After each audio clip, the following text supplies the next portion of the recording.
بسم اللہ الرحمن الرحیم۔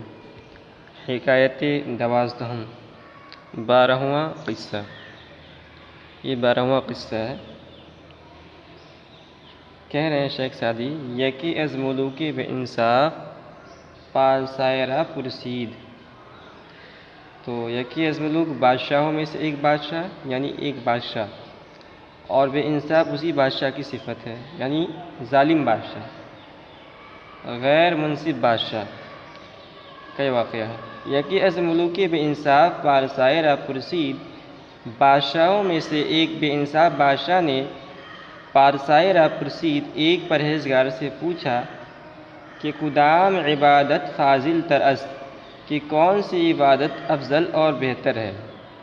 یعنی وہ بادشاہ خود تو ظالم تھا، اپنی رعایا کے ساتھ ظلم کرتا تھا، ناانصافی کرتا تھا، اور ایک بزرگ سے پوچھ رہا ہے کہ میں کون سی عبادت کروں جو افضل ہو۔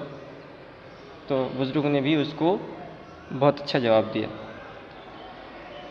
گفت تو ان بزرگ نے جواب دیا، ترا خواب نیمروز، ترا خواب نیمروز۔ انہوں نے کہا تیرے لیے سب سے بہتر عبادت دوپہر کا سونا ہے، تو دوپہر میں سو جایا کر۔ کیوں؟ تا درآں یک نفس خلق را نیازاری، تاکہ اس ایک سانس میں، تا درآں یک نفس، تاکہ اس ایک سانس میں خلق را نیازاری، تو مخلوق کو تکلیف نہ پہنچائے۔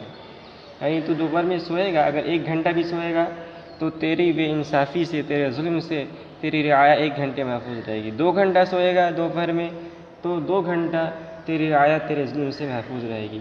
تو تیرے لیے بہتر یہ عبادت ہے کہ تو سو جایا کر دوپہر میں، تاکہ تیری رعایا تیرے ظلم سے محفوظ رہے۔ اس کے بعد شعر ہے، اور شعر میں اسی مضمون کو بیان کیا گیا ہے کہ ظالم را خفتہ دیدم نیم روز، میں نے ایک ظالم کو دیدم دیکھا خفتہ نیم روز، دوپہر کو سوتے ہوئے۔ گفتم ای فتنہ است خوابش بردہ بہ، میں نے کہا یہ فتنہ ہے خوابش بردہ بہ، اور اس کا سونا ہی اچھا ہے۔ یعنی اس کا جاگنا فتنہ ہے، اگر یہ جاگے گا ظالم بادشاہ تو یہ فتنہ پھیلائے گا، اس کا سونا ہی بہتر ہے۔ وہ آ کے خوابش بہتر از بیدار است، اور وہ شخص جس کا سونا بیدار رہنے سے بہتر ہے۔ آ چنا بد زندگانی مردہ بہ، اس قسم کی بری زندگی گزارنے والا مردہ ہو تو بہتر ہے۔ یعنی جس آدمی کا سوئے رہنا، بیدار ہونے سے بہتر ہے، اس آدمی کی زندگی بہت بری زندگی ہے، اور اس قسم کی بری زندگی گزارنے والا اگر مر جائے تو یہی بہتر ہے۔